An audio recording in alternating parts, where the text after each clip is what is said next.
British প্রধানমন্ত্রী কিয়ার স্টারমারের জন্য রাজনৈতিক সংকট আরও গভীর হচ্ছে। স্থানীয় নির্বাচনে বড় ধাক্কার পর এবার তার সরকার থেকেই শুরু হয়েছে প্রকাশ্য বিরোধিতা। মঙ্গলবার পদত্যাগ করেছেন জুনিয়র মন্ত্রী মিয়াত্তা ফানবুলে। এর ফলে লেবার পার্টির ভেতরে স্টারমারের নেতৃত্ব নিয়ে তৈরি হওয়া সংকট আরও স্পষ্ট হয়ে উঠেছে। যুক্তরাজ্যের আবাসন ও কমিউনিটি বিষয়ক মন্ত্রণালয়ের দায়িত্বে থাকা ফানবুলে সামাজিক যোগাযোগ মাধ্যম এক্সে দেয়া পোস্টে সরাসরি প্রধানমন্ত্রীকে উদ্দেশ্য করে বলেন, দেশ ও দলের স্বার্থে সঠিক সিদ্ধান্ত নেওয়ার সময় এসেছে।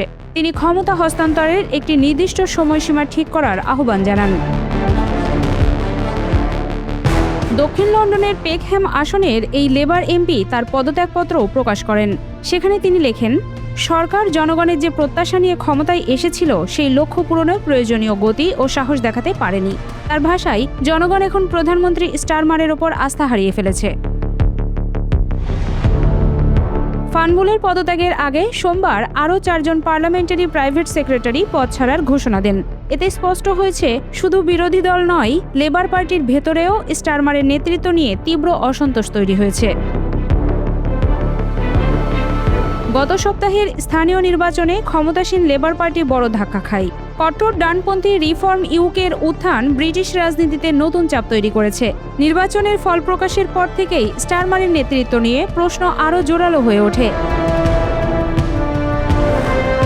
বিবিসির প্রতিবেদনে বলা হয়েছে, লেবার পার্টির প্রায় 80 জন এমপি এখন চাইছেন স্টারমার হয় পদ ছাড়ুন, নয়তো কবে সরে দাঁড়াবেন তার সময়সূচি ঘোষণা করুন। যদিও প্রধানমন্ত্রী এখনই প্রকাশ্যে জানিয়ে দিয়েছেন তিনি দায়িত্বে থেকেই সরকার পরিচালনা চালিয়ে যেতে চান। তবে সরকারের ভেতরের বিভক্তি এখন আর গোপন নেই। সোমবার রাতে মন্ত্রিসভার সদস্যদের সঙ্গে বৈঠকে কেউ স্টারমারকে লড়াই চালিয়ে যেতে বলেছেন, আবার কেউ তাকে সরে দাঁড়ানোর পথ খুঁজতে পরামর্শ দিয়েছেন। পরিস্থিতি সামাল দিতে বিকল্প কৌশল নিয়েও আলোচনা হয়েছে। লেবার পার্টির অনেক আইন প্রণেতা মনে করছেন, স্টারমার সাধারণ ভোটারদের কাছে গ্রহণযোগ্যতা হারাচ্ছেন।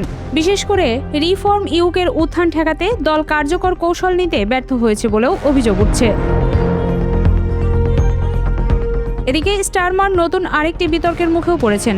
যুক্তরাষ্ট্রে ব্রিটিশ রাষ্ট্রদূত হিসেবে পিটার ম্যান্ডেলসনকে নিয়োগ দেওয়ার প্রক্রিয়া নিয়ে প্রশ্ন উঠেছে। কারণ ম্যান্ডেলসনের সঙ্গে দণ্ডিত যৌন অপরাধী জেফ্রি অ্যাপস্টিনের সম্পর্ক ছিল বলে অভিযোগ রয়েছে। ব্রিটেনে গত কয়েক বছরে প্রধানমন্ত্রীর দ্রুত পরিবর্তন যেন নতুন বাস্তবতায় পরিণত হয়েছে। বরিস জনসন, লিজ ট্রাস ও ঋষি সুনাকের পর কিয়ার স্টারমারও এখন একই চাপের মুখে। তার সরকার টিকে থাকবে নাকি লেবার পার্টি নতুন নেতৃত্বের পথে হাঁটবে, এখন সেই প্রশ্নই ঘুরছে ব্রিটিশ রাজনীতির কেন্দ্র জুড়ে।